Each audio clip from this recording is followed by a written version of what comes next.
Hey everybody, welcome back to Active Self-Protection Extra. It's Neil out here on the Widener Range with my buddy Jake. We're gonna do a little bit of a breakdown today of the visually quiet draw and some of the steps and micro drills that may help you get better at that. Today's video is brought to us by Mantis. The Mantis family of products is integral to ASP staff building handgun and carbine skills and are your most economical and fastest path to improvement in your skills too. Whether you choose the X10, the Laser Academy, the Blackbeard, or use them all in concert, they will help your practice be more effective, efficient, and fun. Go check them out, pick up a unit, and thank them for sponsoring today's video. A couple weeks ago, I did a video on what I call a visually quiet draw. Now, I don't know if I came up with that or somebody else came up with that.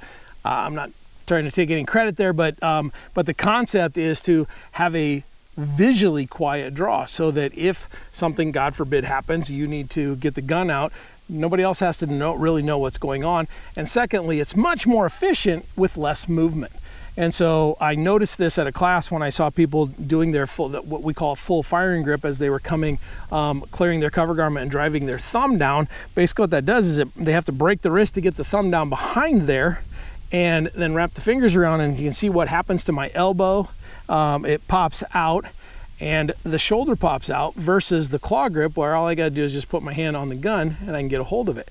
A couple of concerns that some folks have had that I want to address really quickly is, do you have full control of the gun? And I will say yes, I have complete and utter full positive control of the gun because I've got the 3 fingers underneath it and I've got my thumb over the back and I'm not gripping hard, but I'm hanging onto the gun. I'm not just whipping it out to be silly or anything along those lines, but there's a whole lot more that comes from this, from the rest of that.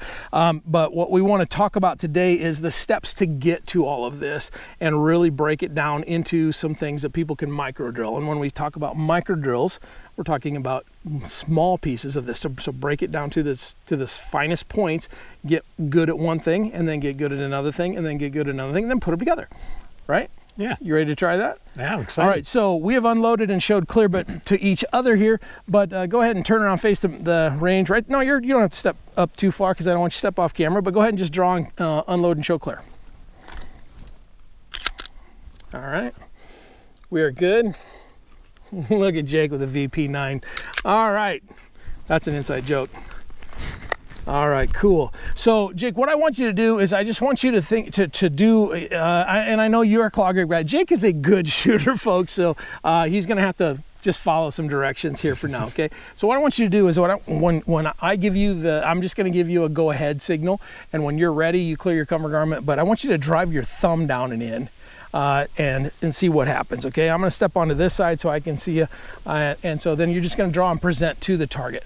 But drive your thumb down in there and get a full firing grip, okay? Okay. And I'm not talking sub-second, but let's not do 5-second draws, okay? Okay. All right, all right, go ahead. All right, very good. Go ahead and holster back up safely. Do that one more time. I'm gonna step back here. Go ahead, exactly the same way. There you go, go ahead and holster up. Now folks, what you see is Jake lean a little bit, that shoulder comes up. His elbow doesn't go out near as much as mine does, but he's a lot younger than I am, right? And so you're a little more flexible, and I get that. And so everybody's a little different. We talked about that last week. He's also a lot skinnier than I am, and save your jokes for later. But now Jake, what I want you to do is now do your claw grip so that you can get to the thing, and then I want to show everybody what happens to your shoulder. Go ahead. Okay, so now we still have some shoulder movement there, and we're gonna work on that for a minute, but that was significantly less movement, and you were significantly quicker to the target, and you probably saw your dot a little bit better. I saw your first two, you're like, where's my dot? Because it's all weird, right? So cool. So let's do one more time here, but now, actually, let's just do one more time. I wanna see your draw all the way to the presentation, and then we're gonna start breaking it down, okay? Go ahead. Sounds good. There you go. Lot more visually quiet, lot more still. If you're standing in the pool of tranquility, your hips didn't move. There's just no water movement at all. So what I talk about a little bit in some of the classes is I talk about consider the fact that you're standing in a pool of water and you can't make a ripple. You want it, and so now as you draw, from at least the waist down, for sure you're still, but up here, all of that makes movement as well, right? So we want the pool of tranquility. You're in the pool of tranquility, right? And so no ripples. Give us one more. There you go. Now we're getting there. Okay, so now step one to this, go ahead and turn around and look at the camera so they can see your, it's an okay beard.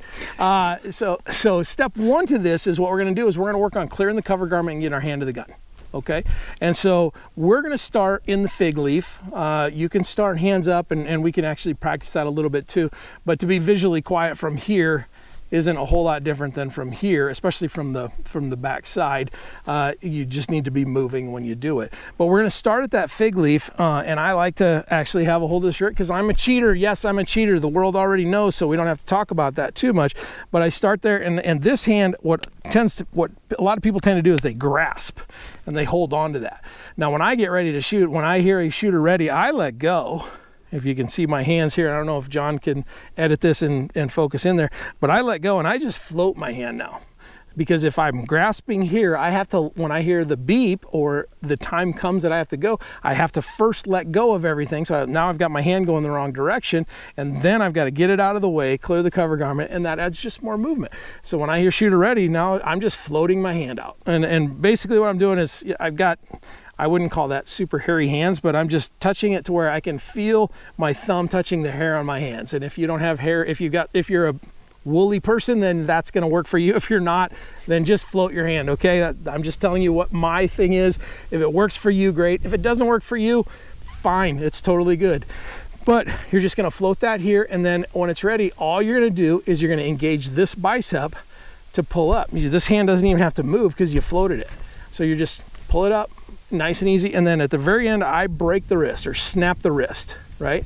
So I start here like this, and then at the very end I just snap the wrist, and I'm dragging my fingers right up my belly so my shirt doesn't fold, because if the shirt folds it's going to get caught, right? Yeah. So I'm just going to come to here and I just snap the wrist, and that just gives me just a little bit more. So now all of a sudden I don't have the shirt hooked over the gun. So what we see a lot of people, their challenge, what we see a lot of people do is this. And that's not very visually quiet, because now you got this shoulder moving, and then they go to drive this hand in, and that's what causes that rock, right? And when you did that, when you were testing that, it was very foreign to you, right? Yeah. That was not a normal thing for you. And so when you did that, you had that little bit of a rock that first time, because you're like, this isn't the right way. It's not the right way. That's what we're trying to teach, is a better way to do this. So if all I do is float this hand so I don't have to move this, all you do is just snap the wrist. So the bicep, snap the wrist. Okay. Now, then all I've got to do is, if I'm going to do the claw grip, all I've got to do is snap the wrist and then just move my hand to the gun. It's just that simple. It's not drive it down. It's just hand the gun with your thumb on the back plate of the gun. And you can go pretty much anywhere on there, whatever feels comfortable for you. And I know you already do this, so go ahead and show us what yours looks like. Go ahead. There you go. Now do it without the movement, and don't look at me. Look at the camera. There you go. Now what you're gonna see, go back to that position there, guys, so I can point something out to folks at home. So now you can see that if he pulled the gun out, see how his wrist is broken? What people think they need to have is that full firing grip so that they can pull and shoot from right here. But you can't shoot here anyway, because one, you're in a holster, and two, it's gonna be an ineffective shot. So that's why we're gonna start. This is the first micro drill, and this is all we're gonna do. And I'll show you how to put a timer on it. But first we gotta get to the point where it's a comfortable thing. So go ahead and cover back up, get your fig leaf, and get ready. And then when you're ready, just go to the gun, okay? And when you're ready, go to the gun.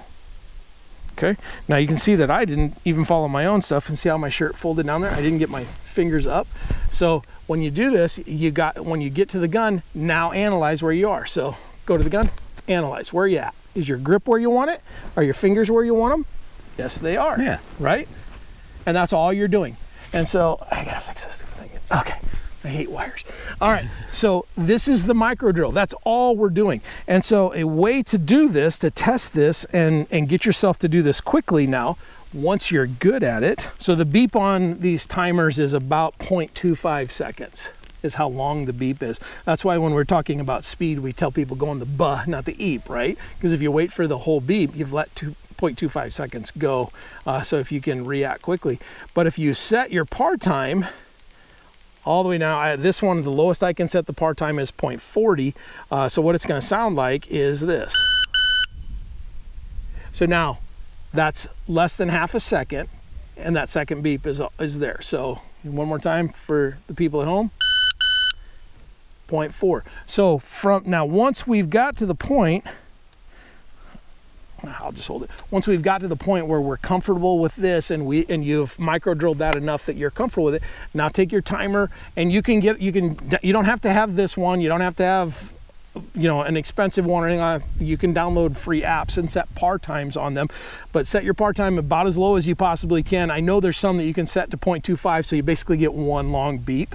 But then from the beep, I need you to be on the gun with the grip and everything you want. Don't come out of the holster, just from the beep, get to the gun. Do you understand what we're doing? Yep. So this is the micro drill. Here we go. From the beep, you're gonna get to the gun. Are you ready? Ready. Stand by. Okay, you beat it by a long shot. Beat it by a long shot. If I could turn it down even more, I would, and I know some of my other timers I can. I didn't know this one didn't go any lower, I'm sorry. But it is what it is, okay? So we're gonna do it again. Are you ready? Ready. Stand by. There. Yeah. I Okay, messed so up my grip a little bit, but so tell us a little bit. What did you figure out? Because I saw the look on your face and what you did. You tell them. So I was overthinking because the last one I felt my shoulders start going up. Yep. Once I moved to the gun, I was still thinking about the shoulder and not thinking about what I was doing in the moment. So Right. I fudged my grip. I think my tip of my fingers hit the grip instead of going right underneath the grip and forming. There you go. So this is why we do the micro drills, because if you had drawn the gun and pressed out, saw your sights, pulled the trigger, then what we historically do, and what everybody does, I do this too, is we first stare at the target. Did we get our hit, the good enough hit? And it's rarely a good enough hit. Almost never is it a good enough hit for any of us, right? So then we tend to stick on that, but then we're like, oh, I didn't see my sights the way I wanted.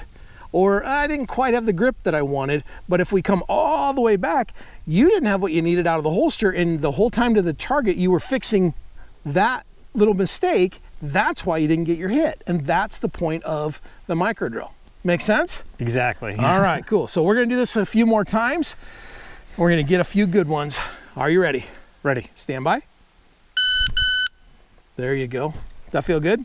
Felt a lot better. Okay. I'm gonna stand behind you and watch your shoulder. Stand by. Good. Now I'm gonna put my hand on your shoulder. I want that to stay down. Don't let it rise. Stand by. There. Did you feel that difference? A lot better. Stand by. You got everything you want on the holster? Yep. Okay. Get your shirt cleaned up the way you want it, like you'd be walking around. Okay. Here we go. No hand on the shoulder. Stand by. There you go. There you go. Now from a coaching perspective, typically what we do is we try to do the helicopter thing. So I'm going to move in and out a little bit. I'm going to stand back a little bit. I'm just going to kind of visually gaze at the beauty of Jake. Here we go. Stand by. There you go. Still got that little bit of a shoulder right there, Jake. Try to hold that down, okay? Just try to relax that. Don't need to move that. Stand by. There. That looks good. Now, because we're not drawing guns, I can stand literally right in front of you and watch this. Stand by. Did you have everything you wanted? Got the grip.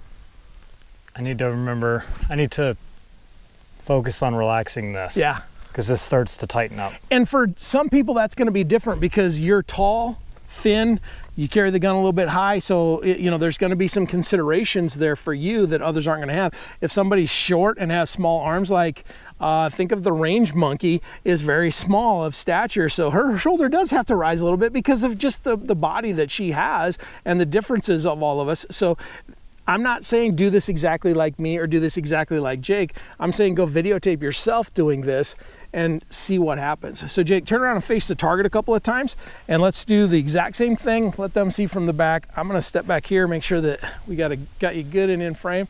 Okay, are you ready? Ready. Stand by. So at home, I want you watching right here. Okay, go ahead when you're ready. Stand by. There you go.